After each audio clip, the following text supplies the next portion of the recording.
सभा, ये जो बिहार को लेके जो बड़ी बड़ी दिलचस्प बातें आ रही हैं कि वहां ये कहा जा रहा है कि उस अलायंस की जो सबसे कमजोर कड़ी है वो खुद नीतीश कुमार है, और जहां जहां नीतीश कुमार की पार्टी चुनाव लड़ेगी वहां वहां आरजेडी को फायदा हो सकता है या महागठबंधन को फायदा हो सकता है। खासतौर पर मुजफ्फरपुर की रैली के बाद से यह कहा जाने लगा है।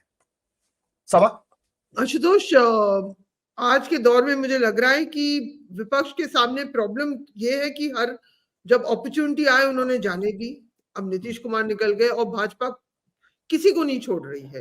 भाजपा के लिए बाद में चैलेंज ये होगा कि अपने लोगों के साथ क्या करें, जो महाराष्ट्र में है अभी से ही, कि आप उन्हीं लोगों को अकोमोडेट कर रहे हैं जो जिसके लिए आप जिनका आप विरोध करते थे। लेकिन मसला ये है विपक्ष के लिए कि आज अगर आप नैरेटिव ना बना पाए, और ये बहुत अनफेयर भी है क्योंकि सारा मीडिया एक तरफा हो गया है, जो ट्रेडिशनल मीडिया, और अगर आपको इलेक्शन के टेक्निकल एस्पेक्ट पे कंट्रोल ना हो, मेरा मतलब बूथ, वोटर लिस्ट, ये सब आपको कंट्रोल ना हो, तो कुछ तो आपके voter seat by seat BJP अपना कैंपेनिंग प्लान करती है संघ के संघ के वर्कर के साथ, काडर के साथ। तो फिर आप किस तरह से लड़ पाएंगे? और यही मसला सबसे पहले उत्तर प्रदेश में आता है, जहां चैलेंज है, जैसे बंगाल में चैलेंज है क्योंकि सरकार तृणमूल कांग्रेस के हाथ में है। और लेकिन जहां भी इसीलिए बीजेपी ने जो तोड़ फोड़, इसमें मोरालिटी अब बची नहीं है। वही लोग जिनको आप करप्ट कहते थे, आप उनको लेकर आपने डेप्यूटी चीफ मिनिस्टर बना दिया। ये सब हो गया, इसमें मोरालिटी की हम बात ही नहीं करते, हम बस नंबर की बात करते हैं। तो मोरालिटी तो गई, भाड़ में गई। इसको लिया है जयंत चौधरी को, इसलिए लिया ये नहीं कि जयंत चौधरी 2 सीट लाएगा, बीजेपी उसको 2 सीट देगी। वो दोनों सीट 2 बार हार चुके हैं।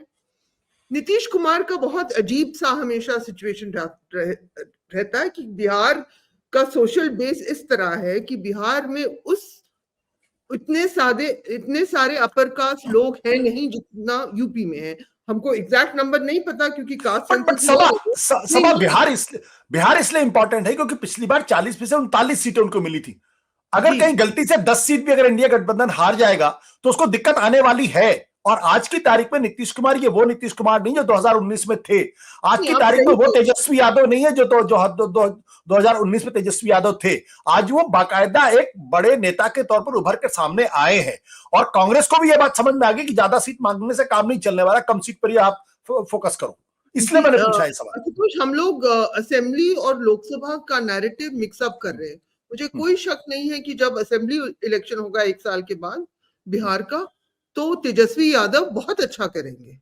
लेकिन लोकसभा में जब छोटी छोटी पार्टीज उस तरफ जा रही हैं, जो भी कारण हो, और जब और आप किसी प्रधानमंत्री का चेहरा आप दिखा नहीं पा रहे हैं, चाहे बड़ी रैली आप कर लो, आप कुछ सीटें निकाल लो, पिछले से आरजेडी कुछ सीटें निकाल ले, लेकिन फिर भी चैलेंज ये है कि और कोई आपको लोगों को दिख नहीं रहा। मैं ये भी नहीं कहूंगी कि मेरी समझ में कि सारा हिंदुस्तान, यूपी के लोग और सब बिहार के लोग चाह रहे हैं कि सिर्फ नरेंद्र मोदी को वोट दे, लेकिन गरीब लोग अपना वोट वेस्ट नहीं करना चाहते हैं। और ये लोकसभा के लिए वोट डालेंगे, चाहे राशन वजह हो, चाहे कुछ भी वजह हो, चाहे वो सारे वीडियो गेमिंग जो हर सीट में अलग अलग तरीके से बीजेपी पर आता है, कुछ भी कारण हो, मोदी की छवि हो, कुछ भी कारण हो, वो वेस्ट नहीं करेंगे जब तक हम आपको क्लैरिटी नहीं है कि कौन है दूसरी तरफ।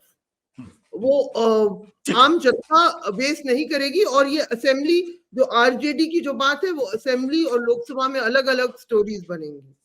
आपको लगता है कि 40 में से 39 सीटें इंडिया गठबंधन लेके आ पाएगा इस बार भी?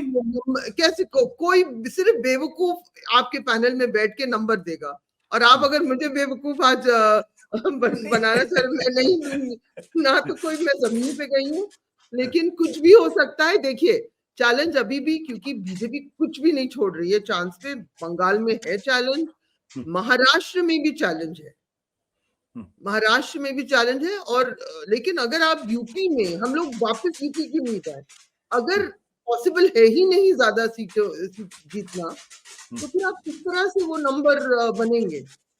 ठीक है। और कर्नाटक भी अहम जगह है। चलिए देखते हैं क्या होता है, लेकिन मुझे लग रहा है कि सिंपल मेजोरिटी तो अभी आपका जो ओरिजिनल सवाल है, मैं जावेद से सहमत हूँ ठीक कि है। उस पे ज्यादा सवाल अभी उठ नहीं रहे हैं। दूसरी बात मैं ये कहना चाहूंगी कि कांग्रेस का तो चाहे जो भी हम उम्मीद रखें, तो मजाक हो गया है पूरा कैंपेन शुरू से लेकर अंत तक। और यही पार्टी, राहुल गांधी अपना खुद का इतिहास नहीं समझते।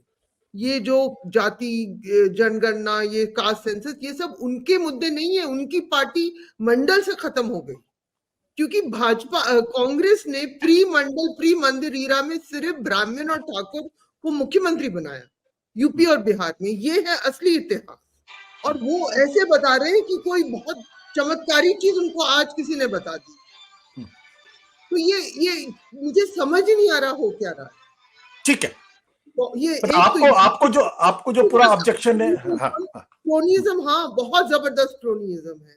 बहुत बड़े बड़े उद्योगपति हैं, लेकिन एक जिनकी बहुत शानदार शादी हुई है, वो तो उस जमाने से उद्योग बहुत बड़े शानदार बन गए थे, जिनके यहाँ आप लोग किसी को बुलाया नहीं उनकी शादी में। वो कौन, वो किस ईरा से वो बनते हैं भाई? वो मोदी ठीक है। जी ने बनाया उन्हें? किसने बनाया? सभा जी की तो ये सब वही ठीक है। चीज, आपको अंदाजा ही नहीं है अपने इतिहास का। और ठीक आप है। अभी सोशल जस्टिस का डिस्कवरी कर रहे हैं, वनवासी आदिवासी, आप ऐसे बता रहे हैं लोगों को जिनको सब पता है यार। सत्य हिंदी का ऐप डाउनलोड करें गूगल प्ले स्टोर पर।